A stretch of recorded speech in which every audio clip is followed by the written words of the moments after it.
All right, something different. Welcome to Double Fries No Slaw and A peek inside Gator football. all right, so real quick, we'll get started with this. A little bit different episode. If you're tuned in on either Allie's channel or the Double Fries channel, this is a little bit different than what we typically have done week after week after week. Allie and I used to do a podcast together called Peak to Pit, and so it felt like a good crossover instead of getting a UF reporter or someone that covers that side, and instead of Allie getting somebody that covers the Noles, we would just do a show together. Richie, TJ, Allie, that way across the screen. Thank you guys for tuning in. Hopefully you guys are excited for Thanksgiving, but we'll jump right into it. If you are in Gainesville, we're kind of doing, just like we are this show, doing a co-branded tailgate. Come by. The link is in the description on both YouTube channels. Make sure that you come by and hang out with us and come party before the game. So, all right, let's get started right from the top. Florida State, a 6.5-point favorite against Florida. ESPN, 7 p.m., a battle of the backups. Let's go around the horn with this. Richie, you go first. Allie, you go next. I'll finish up. What one thing concerns you the most about your backup quarterback that's starting on Saturday? Yeah, I want to start with Allie actually, because for Florida State, we've had some issues, with dual threat quarterbacks, and Graham Mertz, he's capable. I think he's more athletic than a lot of people think, but Max Brown certainly is. He's quite the athlete. I believe he played baseball at UF last year.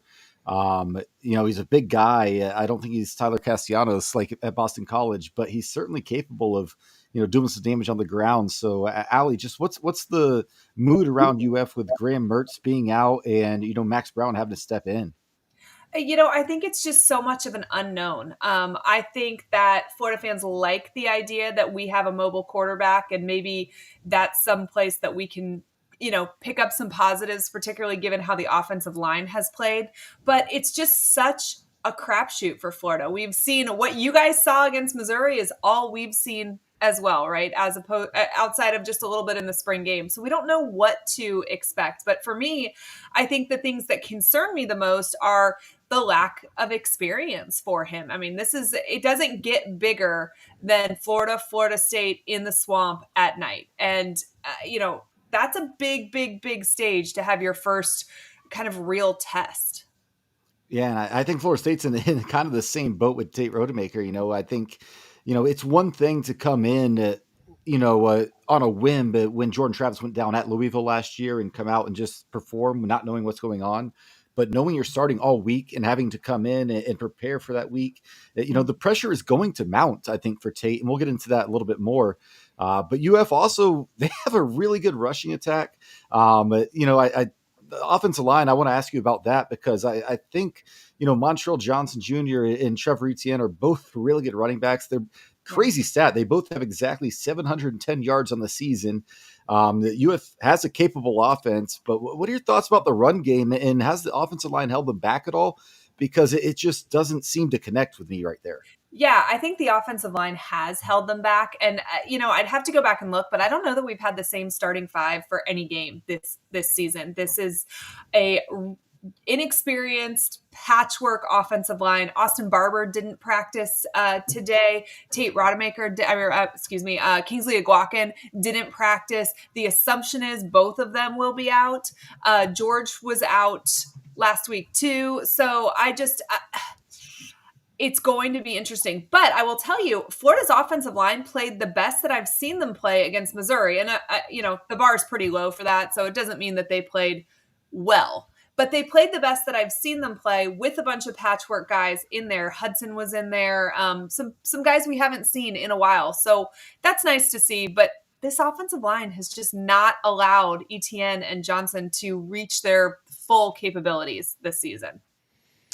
So this week, a big question has to be whether or not Max Brown can get the playmakers the ball. And like you said, it's just so much of a question mark without having, 11 games of film or even really just 1 or 2 games of film. Ricky Pearsall had kind of a career day against FSU last year, kind of went off in the first half, and then Florida State put Greedy Vance on him and limited him somewhat in the second half. Trey Wilson has really emerged for UF Alley this year. It feels like UF's playmakers can make plays, I think the biggest question is, and I don't necessarily know if you have an answer for this, but can Max Brown get him the ball or not? And what does Napier maybe do to ensure that he is able to get them the ball, whether that be screens or quick stuff over the middle? Any thoughts around that? I mean, we're going to all see, right? Your guess is as good as mine at this point. But what I will say is last Saturday, Napier called a slightly less conservative offense than I would have expected with a quarterback just thrown in under fire. Plus, knowing that Napier is just conservative by nature anyway. The fact that he let Brown come out and very first play from line of scrimmage throw a pass tells me that he has a little bit of trust in him. And I feel like we saw some darts out of him on Saturday. And I know Ricky Pearsall shared in the press conference this week that he woke up and he texted Brown and said, "Hey, just so you know, one's always open." He wants the ball. Wilson wants the ball. I think that you're going to see those guys make some plays. I'm just interested to see, one, what the offensive line does, and two, what Brown does with his legs as well, because we haven't wanted Graham Mertz to run. He is more athletic, to Richie's point, than I think people give him credit for, but that's not something that we're like designing in. It's kind of a run for his life kind of thing when Mertz was running. But I think we might see some design runs for Brown, which, it's just going to open up everything potentially. UF's defense, I know that you've lamented quite a bit. Yeah. Really can't stop much of anything right now. Almost dead last, 131st out of 133rd in the country in yards per play given up. Now, Mike's had an entire week to try and get things ready for Tate Rodemaker, but again, it's not Jordan Travis back there. Is there a point total in your mind that you feel like the defense has to step up and hold Florida State under this certain total? And if so, what is that number that you feel like the defense has to hold Florida State to try and pull an upset? Yeah, I think it's 30 points. I think if you can hold Florida State to 30 points, that there's a chance this offense can get just above that. It's going to be tough. Looking at the stats from the two teams for this season, Florida, 5 of 6 games, the last 6 games have scored 30 points or more. Florida State isn't giving up 30 points. So something's going to have to give there. But statistically, I know we like to talk about Florida's offense and it's just not that great. And Graham Mertz is so and whatever else. Statistically, this is going to be one of the better offenses that Florida State has played this year. So I think even though we can say Florida State's held all their opponents to under 30 points, they're not playing week in and week out an offense statistically as good as Florida is. Yeah. To your point, Florida has scored 30 against everybody, I believe, going back to South Carolina, except for Georgia. So yeah, as much as, obviously Graham Mertz has kind of shocked people this year. Again, him not being there is kind of similar to Jordan not being there for Florida State, but Florida's offense has been putting up points. It's the defense that's really cost them just about every week. So sure. Richie, I'll ask you the same question. Do you have a number, and is it 30? Is it similar to what Allie's is? A number that if you feel like Florida State gets to offensively, you feel pretty comfortable? I feel like 27 is that number for me. If you have special teams or defense does not have a touchdown, I think 27 is about where I max Florida out at. We'll see what happens. It's a rivalry game. It's in the swamp. It's at night. A lot of us have been bringing up, the Arkansas game. That was a nooner against Arkansas. Florida didn't. I'm not saying they didn't care about that game, but it's different when it's Florida State, 11-0, a chance to ruin an undefeated season and potentially put a dagger in our playoff hopes. That's a different atmosphere, and that's a different team. That's a different attitude I think this Florida Gator team comes with. But I think if you can hold Florida to 27, I trust Mike Norvell to get to 30 against this defense. So we'll get to score predictions towards the end here, but yeah, man, I think this game's gonna be close.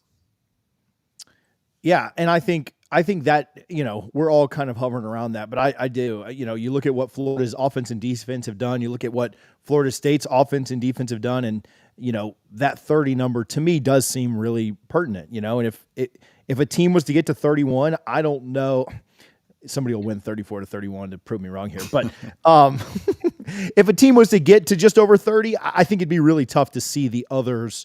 If I was to tell Allie right now, hey, we're definitely scoring 31, I mean, your confidence probably drops a little bit that, we that Florida wins. If I was to tell Richie, hey, Florida's going over 30 in this game, you're probably thinking like, oof, it's anybody, like your confidence is going to drop. So I feel like that number kind of for everybody makes sense. Richie, I think you're up next. I think I might be up next here. I have. Oh, I guess Richie is up next. Yeah, Come on, Richie, ask your question. Yeah, Richie. so no, just on that point about, where Florida State has to get to, I think that TJ, you and I agree 30, 31 is a good number. There's going to be so much said, leading up from now until 7 p.m. on, Saturday night on ESPN about what Tate Rodemaker has to do to win this game. I don't think it's on Tate. I think it's on guys like Trey Benson, Keon Coleman, Johnny Wilson, Jaheim Bell. TJ just, if those guys just step up and deliver the way we know they're capable of, that a lot of those guys failed Jordan Travis last year in Tallahassee, and Jordan Travis just had a ridiculous game at the end using his legs.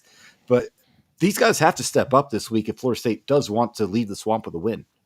Yeah, to me, and to me, that's really, and Allie, you can follow this up, but to me, that's the path, right? I don't want Tate Rodemaker to have to go out and win this game, and I'm sure Allie doesn't want Max Brown to have to go out and win this game. Now, if that's the way it goes down and either quarterback has 350 total yards and 4 touchdowns, then we'll beat our chests and be happy with the rivalry win. But nobody wants that, right? Like, nobody wants that to be put on Tate's shoulders. And so, yeah, like, I'd love to see a ton of yardage after the catch. I mean, UF's tackling has not been very good in the secondary. I was talking with Dave Waters of Gators Breakdown, and he told me a lot about how, UF will allow a 7 or 8 yard pass turn into 60, just because they'll miss a tackle here or there. And so, yeah, I don't necessarily need Tate to throw for 300 yards through the air.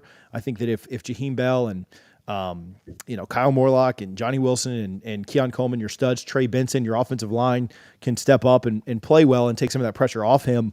I mean, I think that's what's probably going to, make Florida State successful. And by the same token, Allie, I feel like you probably feel the same way about Max Brown not having to go out and win it for UF. Yeah, I mean, I think if first of all, Florida's defense is going to have to come up with a couple of stops. This is the game where I think, matchup wise, when I look at all of the matchups, there are some I can find where I think Florida has an advantage, but there's none where I'm like, ooh, that's where we could get crushed. And the reverse of that, though, Florida State's defensive line and Florida's offensive line is an area where I could see Florida just getting decimated. So it's hard.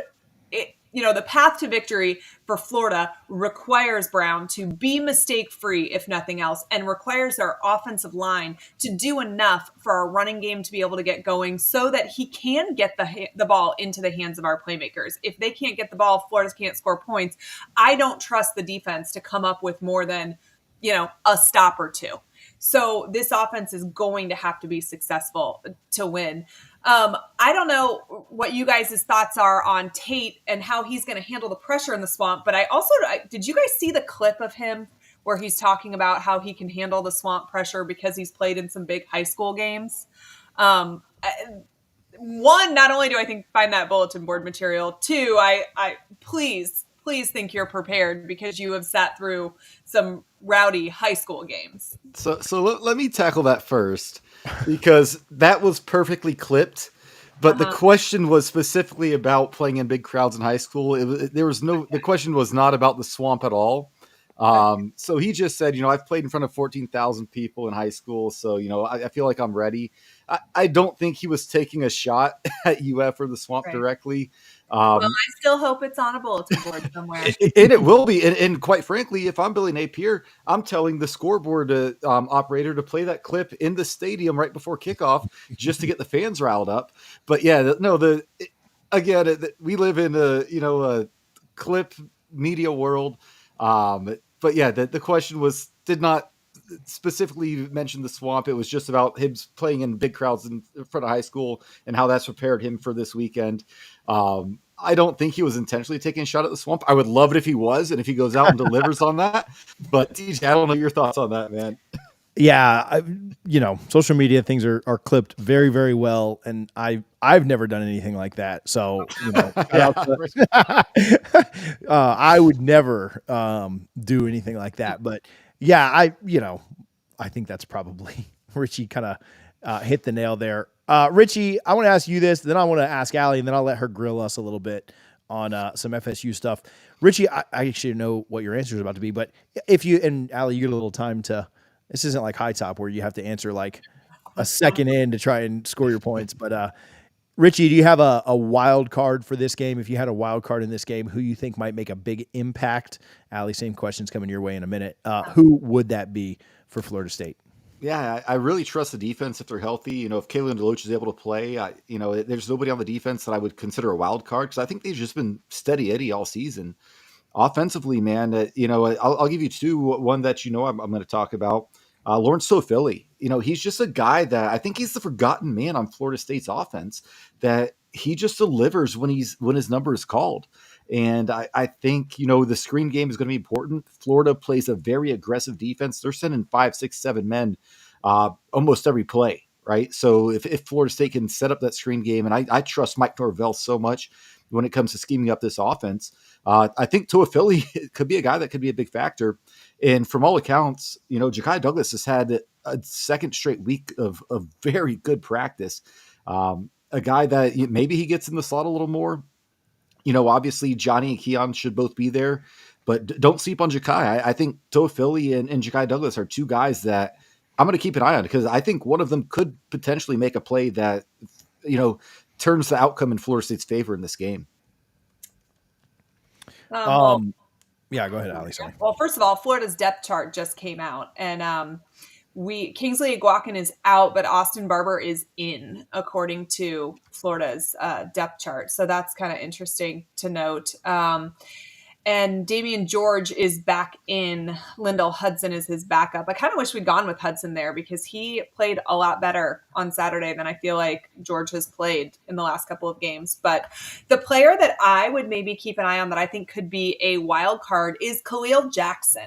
And I'm going to tell you why. I think that Max Brown is super comfortable with him because he has run the twos for so long. So I think this is a guy he's going to look for. I think it's a guy he feels like can bail him out a little bit. And Khalil Jackson, goes with the ones most of the time now, but that he worked his way into that spot. And I think you saw in crunch time last Saturday, Brown look for him. So I think that could be a matchup. He could get more yardage than we're used to seeing him make. I feel like Jackson only makes fantastic catches. Like no easy catches ever go his way. Maybe we'll see some easy ones on Saturday, but I think that's something that I would look at. And Florida's going to need to put up points. So we need all the offensive stars we can to show up.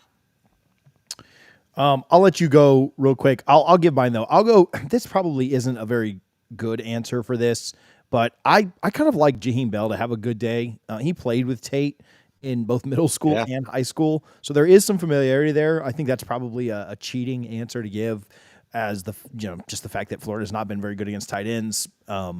Florida State's got a pretty dynamic tight end who has been pretty good.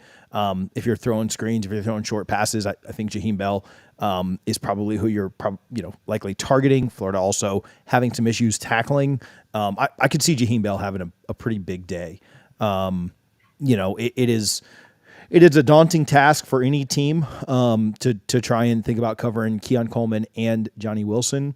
And, based on how Florida wants to play that, Jaheim Bell could have a really good day. So, all right, Allie, your turn to grill us a little bit. Well, so speaking of familiarity with Tate Rodemaker, which I would assume most people are not particularly familiar with him, but Billy Napier is. Billy Napier's dad, Bill, was Tate Rodemaker's quarterbacks coach.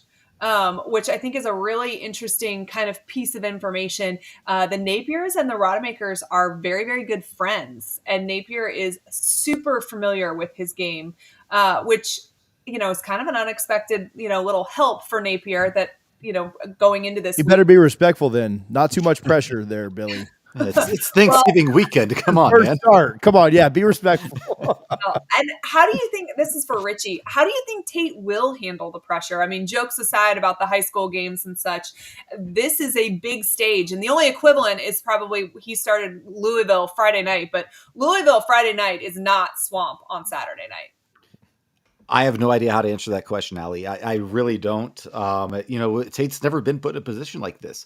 His first start at Florida State, he threw probably the worst interception for a pick six I've ever seen a Florida State quarterback throw in history.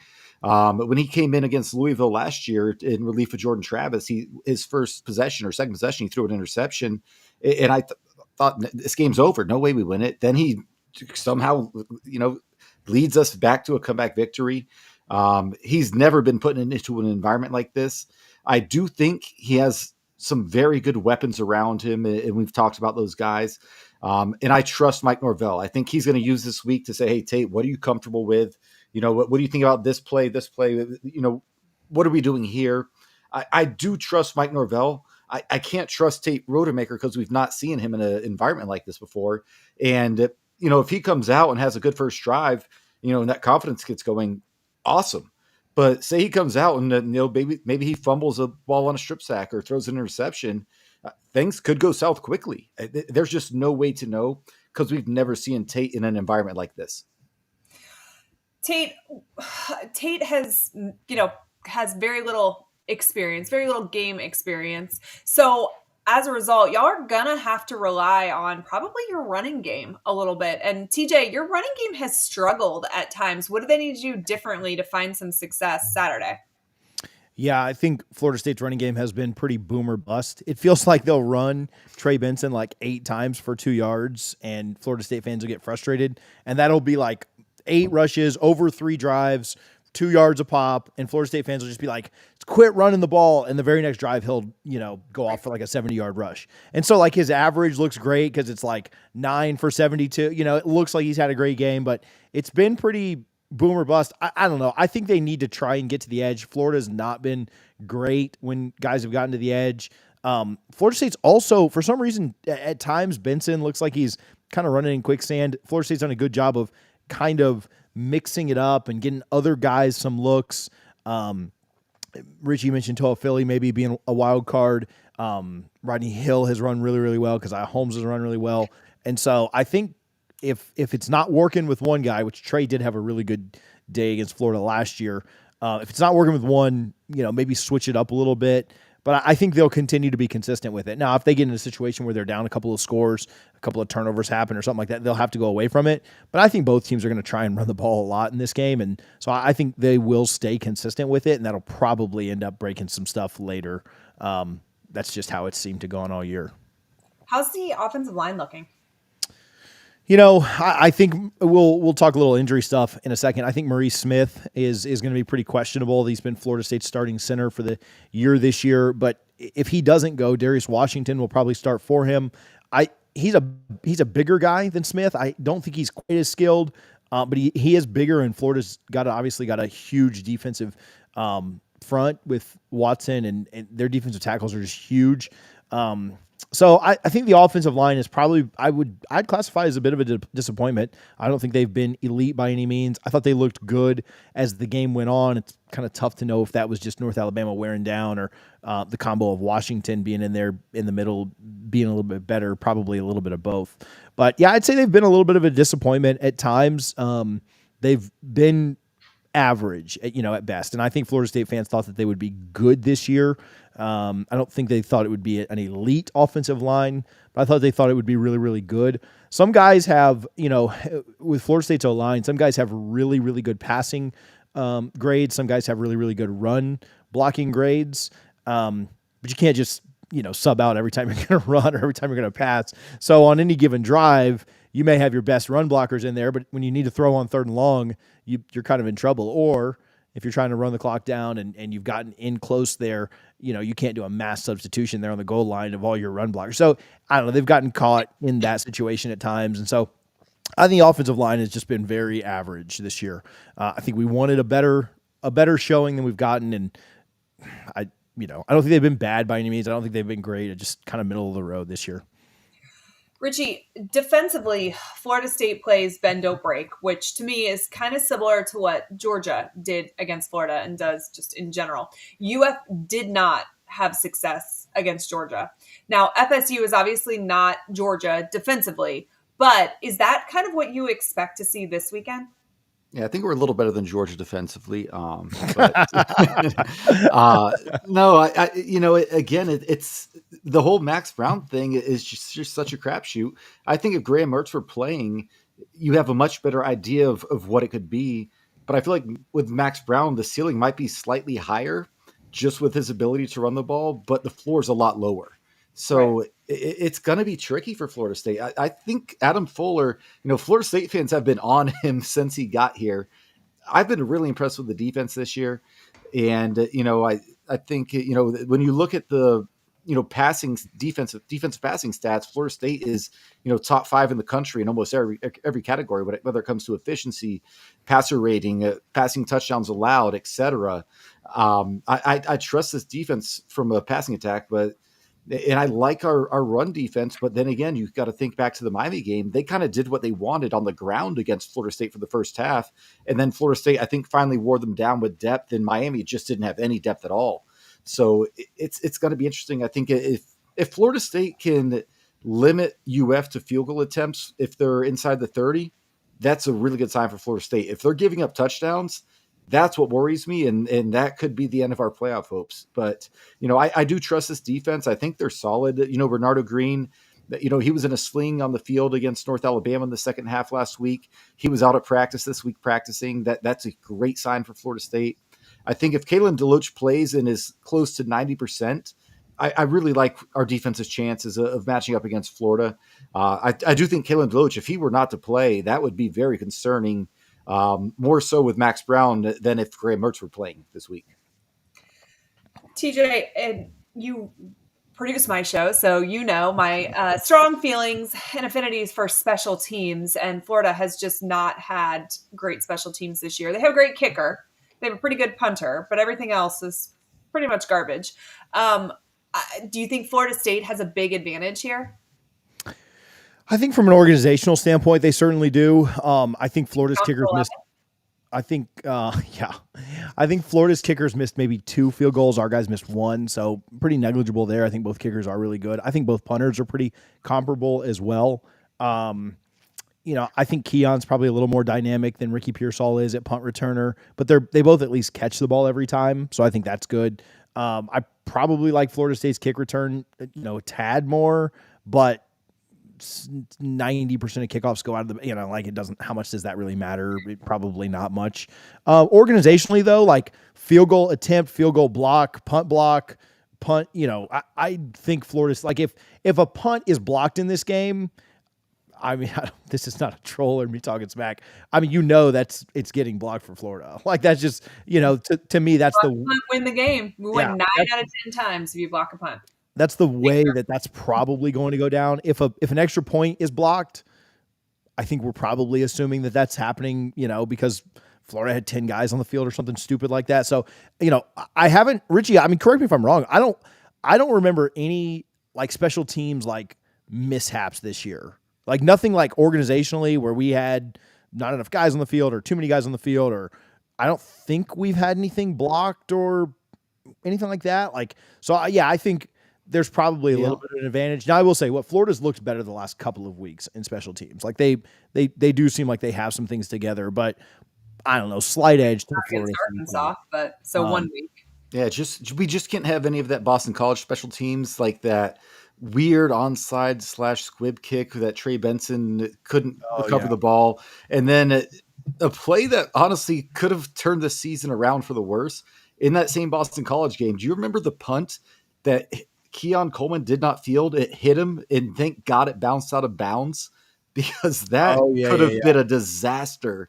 But outside of that, they've been solid. So I'm happy with where we're at. I can say this: if Keon's not returning punts, Florida State's going to lose a ton of yards there, because we already saw that in the Pitt game, because apparently we have nobody who can field a punt except Keon Coleman. Richie, this question's for you. Tell me what the mood is like in Tallahassee. And honestly, even in the locker room, is everybody really rallying around Tate? I think it's a combination of rallying around Tate, but also doing it for Jordan, because of what, a guy who's been in the program for 4 years now, what he's meant. Jordan, when he got to Florida State, Willie Taggart didn't even trust to play him when we had terrible quarterback play. and he just slowly worked his way up. Kenny Dillingham and Mike Norvell convinced him to remain at quarterback. Tony Tokars did a great job helping develop him, and he's just been the ultimate teammate, and it really helped turn this team from a 3-6 team in the COVID year and Mike Norvell's first year to 10-3 last year and 11-0 this year. I think it's a combination of they want to be there for Tate. Jordan Travis put off his surgery because he wants to be in the swamp this weekend, and he was not going to be able to be there if he could not. He made it out to practice today. He was on a golf court, his leg up in a splint or just elevated. And the team coming out to practice, you could tell they were just boosted by seeing him. So I think it's a combination of Tate, Jordan, and then this team. You got to think Trey Benson, Johnny Wilson, a lot of these guys, Jared Verse, Jordan Travis, even before it went down. The only reason they came back is because they thought they could win a national championship. Now, I think that's very unlikely at this point without Jordan, but they came back for this team because they truly believed in what this team was building. So I do think there's going to be a rally cry. It won't be solely because of Tate, but I do think it's a combination of everything. And these guys going through some really dark times together to get to this point where they're on the precipice of making the college football playoff potentially. TJ, how important is this game for Mike Norvell? This might be a little bit of a hot take, but I think it's really important. You have to construct a roster that can go out and win. And I don't think just the excuse of losing Jordan Travis is enough to excuse a loss. Tate Rodemaker was the Florida's playing their backup too, right? For sure. And I don't know, Mike Norvell would never comment on a Vegas spread, but you even just mentioned it. Like how many places, if you were to list starting units, how many places does Florida have an advantage in this game? Even at quarterback position, right? Like I think, Florida State, you'd say has an advantage at nearly every position on the field, especially defensively, what we've seen this year. And, starting a quarterback that has way more experience in the system. Tate Rodemaker was Mike Norvell's very first recruit that he offered at Florida State. And so that's Mike's guy. And how Tate plays, not trying to put extra pressure, but he shouldn't be watching, the French fries show anyway. How Tate plays is a direct reflection on Mike Norvell and his recruiting and having a capable backup when you have a quarterback. All anyone said for the last 2 years is Florida State will be good unless Travis gets hurt. Well, it's been on Mike Norvell to make sure that the backup was capable. And so, Florida State, I think running backs would maybe say Florida, but wide receiver, better at Florida State, tight end, better. Offensive line, certainly more experience. I don't know that anybody wants to claim their offensive line this year. Defensive line, Florida State. Linebackers, Florida State. Cornerback, secondary, Florida State. So, if that's the case, then Jordan going out, I don't know. It's not getting fired over it. 11-1 still really good. They'll probably go out and win next year. But I do think the game is really, really important. And, all these guys, like Richie said, came back. Jared Verse, Trey Benson, Johnny Wilson, all these guys came back to win. And you're getting Florida now, a Florida team that has very much struggled this year with a backup. You've got to win this game if you're Mike Norvell. Again, it's not like the difference of fired or not, but no. I do think it's really important for him to win this game. You and I talked a little bit at the beginning of this week, and I think it's an interesting conversation we can have now, but you had tweeted something along the lines of that you felt like it was a bigger loss to Florida State to lose Jordan Travis than for Florida to lose Graham Mertz. And I kind of take a little bit of exception to that because, while I think Jordan Travis is the better quarterback than Graham Mertz is, I think what Graham Mertz has done for this Florida team is massive. And if you take both quarterbacks out, all of the talent still remains at Florida State. And so exactly to your point, that's why I think Graham Mertz is a bigger loss than Jordan Travis is, because on paper, Florida State should still beat Florida in every other statistical category. And for quarterbacks, even there, they should, because Tate Rodemaker has experience in this system. He's started a game before. He's seen more time for sure than Max Brown has. So even if Max Brown maybe has a higher ceiling, we sure as heck haven't seen it. right? And he doesn't have any experience. So I kind of think the bigger loss was Graham Mertz. But you're right. There's zero reason that Florida State on paper should lose this game. Yeah, and I mean, you know, I think the counter argument to that is I definitely see that point. I think the counter argument to that is that I think it's hard to definitively say that because we know, and this is no shot at Tate, we know what the gap is between Jordan and Tate. I don't think we know what that gap is between Mertz and Brown until we maybe see it this weekend. And so if Brown goes out there and runs for 150 yards and throws for 200, I'm going to get you back on here and call you a liar for faking us. But anyway, no, I get what you're saying by that. And I think if you took either guy away from their teams, their seasons are pretty different. But yeah, you know, without Graham Mertz, I mean, Florida may have 2 or 3 wins, you know? And so, you know, I think Florida State's probably sitting at what? Richie, if Jordan hadn't played, you would probably lose 2 or 3. I mean, still sitting at like 8 or so wins, I think, you know, worst case. So I definitely, I get that. All right, let me flip it back to you then. How important is this win for Napier? It's kind of the same question you asked me. I think it's not important at all and super important at the same time, if that makes sense. Florida has nothing to lose. Nobody expects Florida to win this game. They should be able to play very loose. No matter what, Napier's not getting fired, regardless of the outcome of this game. All of the experts are going to pick Florida State. So if Florida loses, they're doing exactly what they were predicted Not to Pate. do. Josh Pate. Yeah, Josh. Let the record show that Josh Pate picked you guys. All right. Well, there you go. But I think it could go a long way in helping Billy Napier. I think if you derail your rivals' playoff hopes, that is going to carry a lot of weight into the offseason. You can become bowl eligible and you can keep Florida State out of the playoffs. It's going to forgive a lot of ills. And Billy Napier is nobody in the Gator fan base's favorite person at the moment. So he could use some good grace. This would be massive to send Florida into the offseason. I think it could be huge recruiting wise too, because I think Billy Napier can say, look at what we're building. All of Florida's best players are young guys that Billy Napier has brought in. He is a capable recruiter and he's a capable talent evaluator. What we're kind of unsure about is he a capable game day coach? And I think if you upset Florida State, you really send the message that, yes, absolutely you are. So I know that's a very wishy-washy answer, but he doesn't need to win this. He's not getting fired if he doesn't win this. But it sure would be nice to go into, you know, bowl season having crushed Florida State's dreams and bowl eligible. Yeah, I think it would help them recruiting. And I kind of agree that he's got a lot more to gain than he has to lose. Like, I think there's a little – I think if you were to lose this one – if you were to win, you probably enter 2024 on less of a hot seat, like a little bit longer rope. I think so. But that's really not, I mean, whatever. I mean, 2024 is going to be tough one way or the other, you know? And so I think it stops the boo birds a little bit, right? Yeah. So it does help. It does help. But Florida's expected to lose, but if they don't, that's big. Beating your rivals matters. How many times did Bobby Bowden save his son Tommy Bowden's job at Clemson by just losing that game? These games matter. So I agree 100%.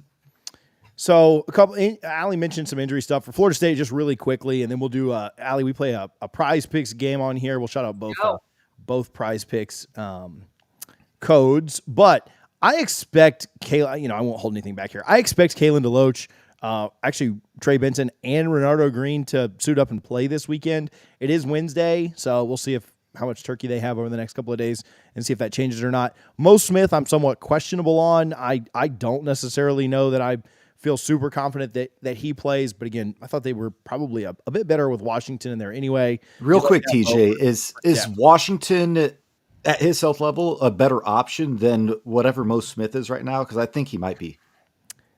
Probably, but at the same time, there's continuity. You like Washington out at tackle too, and so if is Mo Smith a better option? Is Washington a better option than just Mo Smith at center for center? Yes, but is Washington a better option at center, and then you have to move somebody like Byers or somebody else to tackle? Yeah. That I don't that's where you're starting to get kind of gray, right? Now, if Mo Smith's at 30%, then yeah, of course not. But if he's at like 70 or 80, then he's probably a good option to have in there to at least grab some snaps. So, unfortunately, with the offensive line, it's not like a running back where you can say like, oh, just flip Toa Philly for Benson. It affects other places along the line, which makes it tough. But I think there's been questions around Benson, Renaro, Green, Deloach. I'm hearing at least as of Wednesday, I expect all three of them to play. So, all right, our prize picks segment. Before you go on, I wanted to tell you, I looked closer at this depth chart, and Slaughter and Iguakin, it says or. It has Slaughter listed as the starter, but it says or. So I would assume that means there's at least a possibility at this point that Kingsley does play. Gotcha. Prize picks. Allie's code is PEEK, PEEK on the Prize Picks app. Ours is DFNS. If you're a Gator, use the PEEK code. Actually, you can use DFNS for both if you want, but use the PEEK code. For both, but sure. Gator fans out there, PEEK, PEEK. It's the Prize Picks app. It's a daily fantasy game where you take the more or less on player projections. You can pair a whole bunch of stuff with Rivalry weekend. I think the Egg Bowl's tomorrow night. You can even get your degenerate stuff going on Thursday. So I think you can do NFL stuff. You can do NFL stuff. You can pair everything. You can pair NFL and college. You can throw NBA and NHL together, whatever you want to do. So go check it out. DFNS if you're an FSU fan. PEEK for the Gators. Richie or Harlan, you're gonna have to text me yours too. Allie, the best part about this is we don't even track it. You just give your picks. We haven't tracked it all year. So, all right, what you got, Richie? All right, let's start with Tate Rodemaker. I got him at 275.5 total yards, so rushing, passing, receiving if we go with another tally special. Just to keep in mind that sack yards do come off the total yards. I'll start it off. I'm going to say over. Allie, how about you? I'm going to say under. TJ. We're not allowed to say over or under. More. Okay, so I'm going to say less. More or less. I'm going to go. Harlan's going more. I'm going more too. Off to a hot start here. Sack yardage does worry me here, but I'll go more on this one. Harlan's doing the same thing. All right, so Florida State's rushing attack, they've struggled against pretty much everybody this year. And again, a reminder, sack yards will be taken off this. So Florida State rushing attack, 119.5 total for the game between all Florida State players. TJ. Harlan's got less. I got more on this. Florida has, I don't remember the last time they held somebody around 100 yards rushing. So I'll go more on this one for sure. Allie, what do you think? 119.5. I'm going more as well. Harlan went less. I'll go more as well. I just think Benson's good for 40, 50 yarder, and they find a way to squeak past it. I don't think it's gonna be much more than that. Max Brown, this is a tricky one. I didn't even know where to set this number because Prize Picks typically lists their Friday lines or their Saturday night game lines on the Thursday late. But Max Brown, 34.5 rushing yards. I'll start it off here. I think I'm going to go more here just because I just think he breaks one off. If Florida State is playing man coverage, that's just asking for Max Brown to rip a big one. So I'll say more. What do you think, TJ? I'll go less because of sack yardage. I think if sack yardage didn't count but I think he'll take a couple of sacks, try and make a couple of plays, young guy, try and play hero ball a little bit. So I would say more if sack yardage didn't matter, but I think he'll take a couple of sacks and negate it. So I'll go less. Harlan has more as well. Allie? I'm going more. I think they will use his feet, and I think he will have a nice day rushing. All right, so let's go with UF's rushing attack and 149.5 rush yards. I think the average is at 151.5 right now for UF on the season, which I didn't know until after I set this line. So kudos to me for the Barnes Sportsbook. There we go. Man, ETN just scares the crap out of me. You have two NFL running backs back there. Mm-hmm. If I'm taking Max Brown over 34.5, I'm going to have to take Florida's rushing attack over 149.5. What do you think, Allie? Yeah, I think over as well. And I think Max Brown is part of why that happens because I do think it becomes hard to defend. TJ. Yeah, Harlan and I are both on more here. I think they'll have a nice day rushing. I'd love to be wrong there because if they don't hit 150 on the ground, I have a hard time seeing them winning the game. So I'd love to be wrong, but I think that they go over that. All right. So The fifth one, let's go with Keon and Johnny combined 1.5 total touchdowns. I'll let Allie start this one. More. I think Florida State's offense is so good. Those are the two best wide receivers for Florida State, and Florida's DBs are garbage. So more.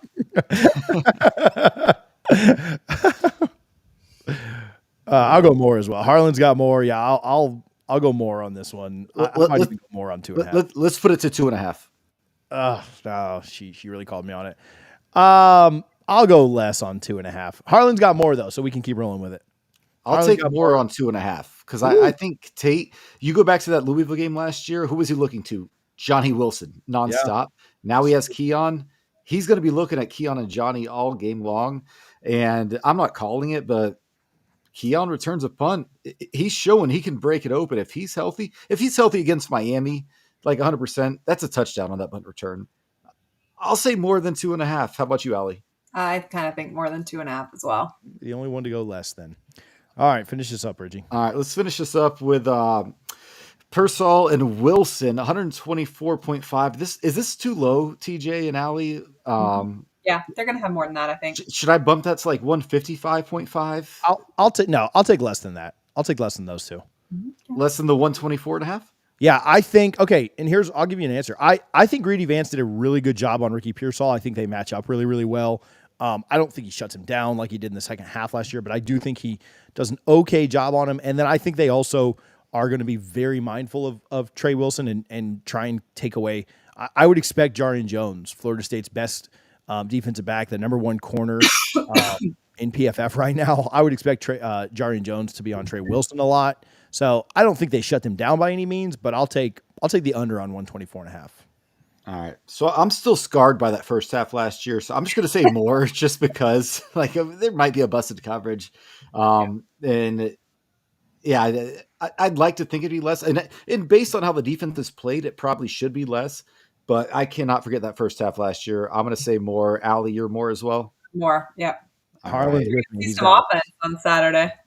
Yeah, y'all got us. Y'all picked more on everything. This score's gonna be 48-44, and then y'all will pick 20-17 as the final score. I can't wait. we'll see, TJ. We'll see here. All right, cool. That does it for that. All right, Allie, we'll wrap up here in the next few minutes, but really quickly, playoff rankings. Allie, we'll let you join in on this, even though there's not really a reason to. No offense. Florida State drops to. I got to get a couple of shots in. Come on. Florida State drops to number 5. The committee says that has more to do with what Washington did as opposed to Jordan Travis' injury. In fact, Reese Davis asked Boo Corrigan twice if it had to do with the injury, and he pretty much said no. Stop asking questions. This is why you're not on the committee. Florida State wins. I'll just ask you guys both quickly. Florida State wins out, goes 13-0. Even with Tate, are they in the playoff? Yes, and I'm not going to go on a rant tonight because here's the thing. I fully expect if Florida State does find a way to win in the Swamp on Saturday night, I think Florida State's right back in the top 4 on Tuesday night because either Ohio State or Michigan is dropping out. Mm-hmm. And, we'll go over real quick, a rooting guide on why I think who I want to win that game is. But either way, Florida State's right back in the top 4 if they win this weekend. Allie, they go 13-0, they're in. Yeah, I think so too. And I think, every single year we talk about what happens if there's 5 undefeated teams or 6 undefeated teams or this or that. And we always end up with multiple 1-loss teams in the playoffs. Like it is not the top 6, the top 5, whatever, isn't running the table. Michigan and Ohio State play this weekend. Washington is still a rivalry. I just, things will happen. Florida State will be in the top 4 if they win. Yeah, I agree. And I also think they should be just outside of fandom. You've seen a lot of people talk about this. Games, the games have to matter. Like if you go 13-0 in a Power 5 conference, especially with scheduling LSU, I know LSU has got 3 losses. I get it, but you cannot leave. LSU is probably the best 3-loss team in the country, which, by the way, had you not been playing Florida State, you would call me a homer for saying. But now that you have played LSU, I think you can see why that isn't a factual statement. Yeah. And I think it's important to notice or remember Not only has a 13-0 Power 5 conference champ never been left out, a 12-1 Power 5 conference champ has never been left out. Well, we don't want to test that. Do So not tell me that a 12-1 Power 5 conference champ should jump a 12 or 13-0 Florida State. Florida State loses this week or next week against Louisville, conversation's over, and I'm fine with it. Yeah. But again, I'll save my rant for I think Florida if State and when that playing happens. LSU and Florida, though, in this schedule is a part of why they should automatically be in. I think in normal years, if you only play one major out of conference opponent, I can see where they would argue that other conferences are more difficult than the ACC. But it's hard to say that to Florida State this year, having played. It's not like they're playing Mississippi State, having played LSU. That should carry weight. And can we just mention that Michigan did not play a single Power 5 out of conference opponent this year? That should matter. Yeah. They've got, and there's a lot of outrage over Washington jumping Florida State. Actually, I don't think there is. Washington should have jumped Michigan. Yeah. I think Michigan should be 5th right now. Just based on, if you look at strength of record, if you look at strength of schedule, if you look at just out of conference opponents, if you look at top opponent, the teams they've beaten, right? The number of ranked opponents, like Michigan's behind all 4 of the other undefeateds right now. And so I get it. I get why they're not. 2 words I never want to hear again: eye test or game control. Get that out of here. The results on the field have to matter. So a quick rooting guide: TCU at Oklahoma. Richie, do you want me to run through these, or do you want to talk about any of these, or do you just want me to? No, we can just say who we want with a quick synopsis. This one, I'll say Oklahoma, just because I think they have a better chance of beating Texas than Oklahoma State does. Yeah, I don't really care here. I'll go Oklahoma as well. Allie, do you care about any of these? Well, Oklahoma is now my SEC brethren, so. Oh, okay. So, all right, we'll make the next one really hard on you. We can skip a lot of these. I think the biggest one, I think Ohio State beating Michigan ensures Michigan is out regardless, because their lone quote-unquote quality win would be against Penn State. But I do think you need Louisville to beat Kentucky, because that's going to help you a lot when it comes to the final selection show. I think it's good that Louisville is at Kentucky. Kentucky is at Louisville there. Also, I think it'd be important for LSU to continue to win. If LSU wins, they very well could find themselves right LSU and Clemson got to win. Yeah. So that'd be a big one. I don't think it'd be terrible for Auburn to upset Alabama. Weird things happen on the plains. I don't think Florida State necessarily needs that. But, for example, if Auburn beat Alabama and then Alabama upset Georgia, there'd be the question of what happens with the SEC. I know that'd break Allie's heart. Oregon State beating Oregon would not be terrible. But again, I don't really know that all this stuff matters. Again, I think it's just important that Florida State wins their next 2 games. But I still think it's winning your win. Scenario, some of these games could matter. Yeah, I still think it's a win in your in if you're Florida State. And I think, honestly, this Tuesday selection show is going to tell us all we need to know. Because if Florida State does jump up to number 4, well, they're playing like the number 8 or 9 team in the country in the ACC championship. And if they win that game, how do you justify jumping them with a 1-loss team? You can't at that point. That's why I thought it was so important Florida State did not get jumped by an Oregon or somebody this week. And we'll see what happens from here on out, but yeah, they keep winning. They mentioned a lot, the idea of like, oh, well, if Texas might win and be 12-1 and beat an Oklahoma team that's 12th. And I'm like, well, Florida State would have to beat a 10th ranked or 9th or 8th ranked Louisville. Yeah. So yeah, I'm in complete agreement there. Okay. Quick predictions. And then we'll talk Thanksgiving for like a minute and we'll get out of here. So Harlan, what you got? Richie, start us off, then Allie, then I'll go. Yeah, I do think Mike Norvell is a fantastic offensive mind. I think he's going to have a plan. I go back to 2009, TJ. I don't even remember that Wake Forest game when Christian Ponder was out and EJ Manuel had to start as a redshirt freshman. Jimbo, I thought, called a perfect game for him. And, he executed it, didn't ask him to do too much. I think Norvell's going to do something similar. It's got to be more close than we would like as far as for comfort.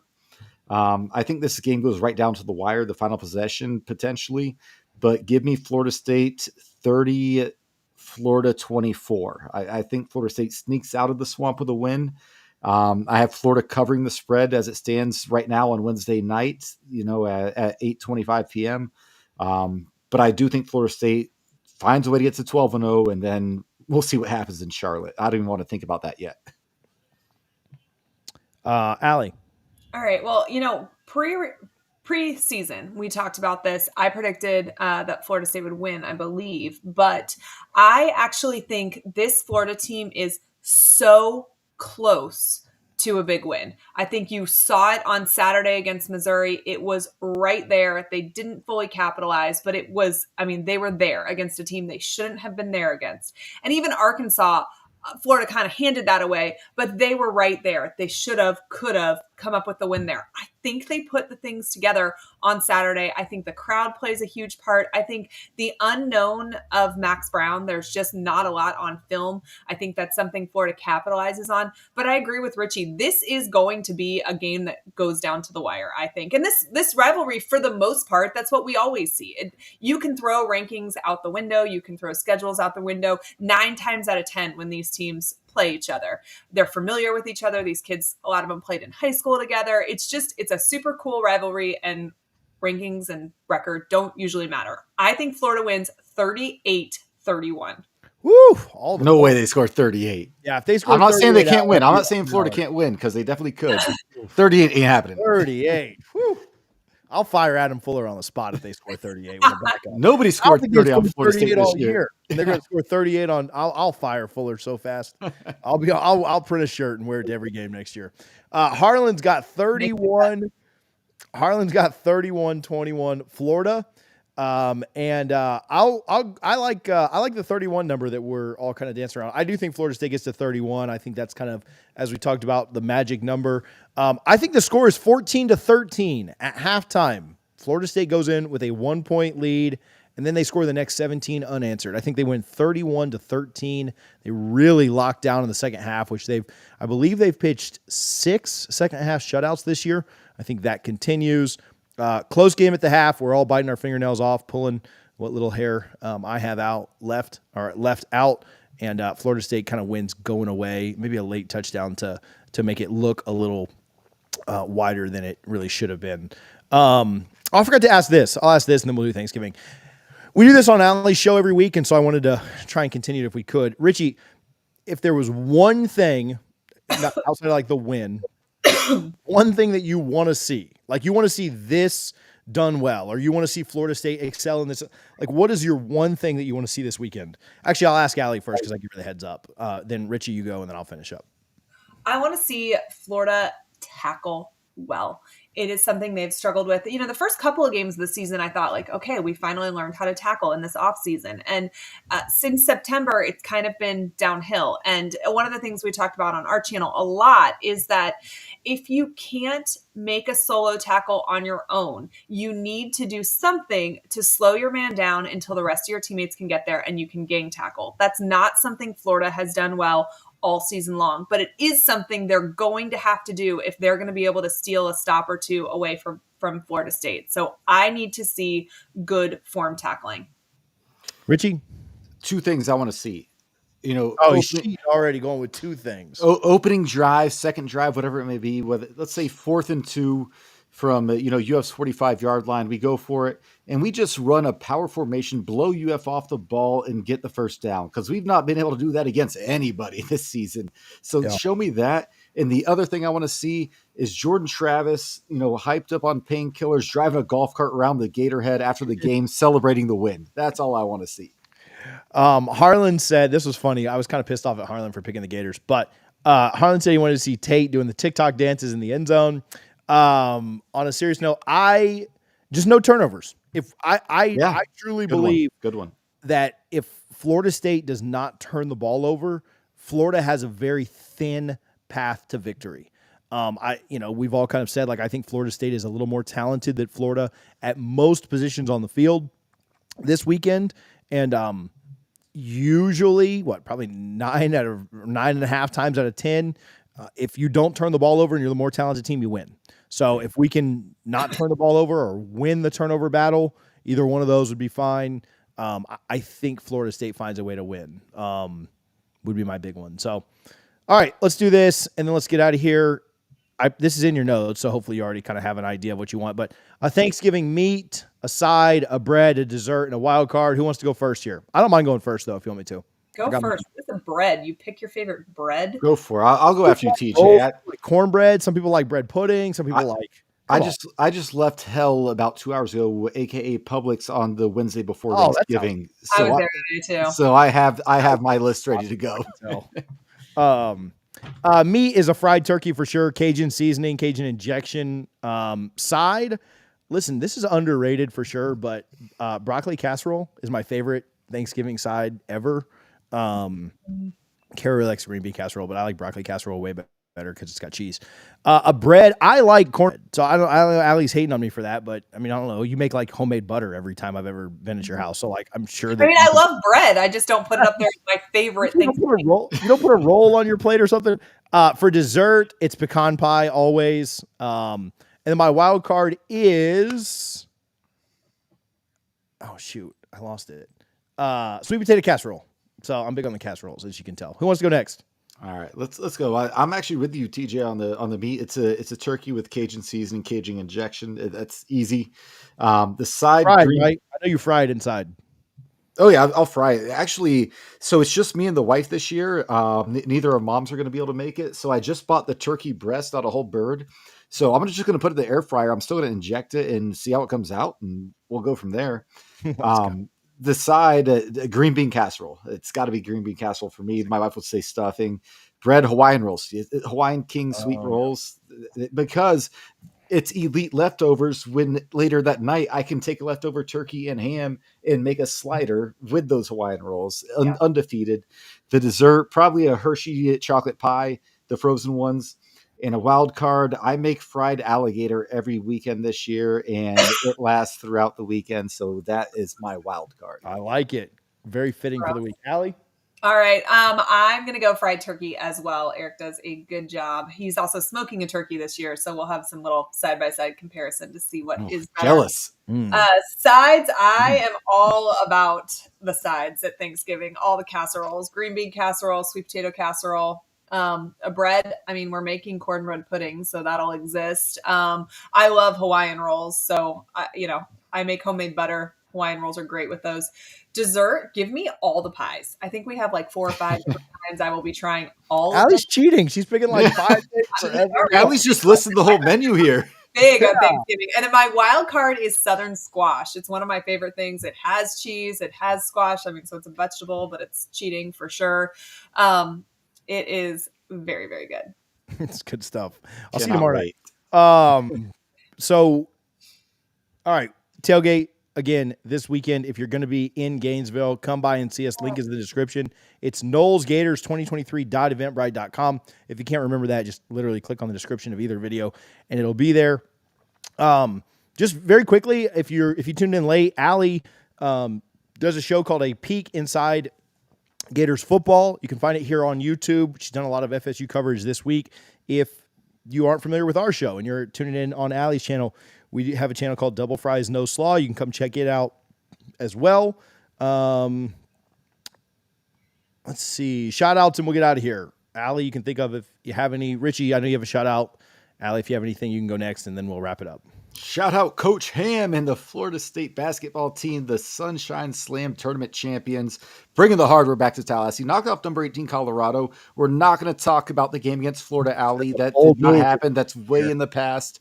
But Florida State did not get their 4th win of the season until late December last year. It is mid to late November. They're at 4-1. Just good to see. It's TJ. You know how I feel about this basketball team. I think we're a bubble squad this year.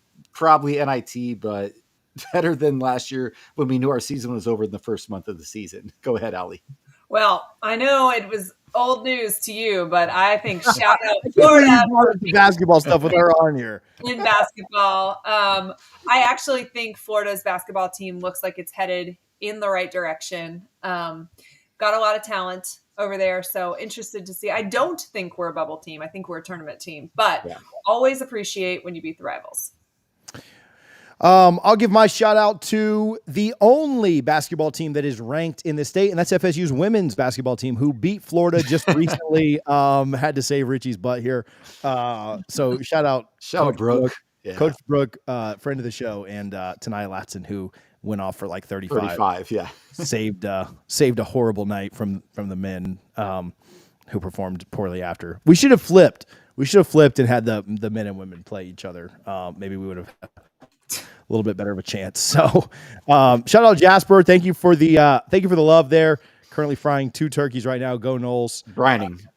Appreciate the love. Brining, not frying. Brining. Can't read. As a proper Thanksgiving cook is doing currently. Yeah, I can't read that far. So, all right. Thank you guys for tuning in. Allie, thanks for hanging out with us. Richie, thank you for hanging out. Harlan, can't believe you picked the Gators. Have a good Thanksgiving. Love you guys. Go Knowles.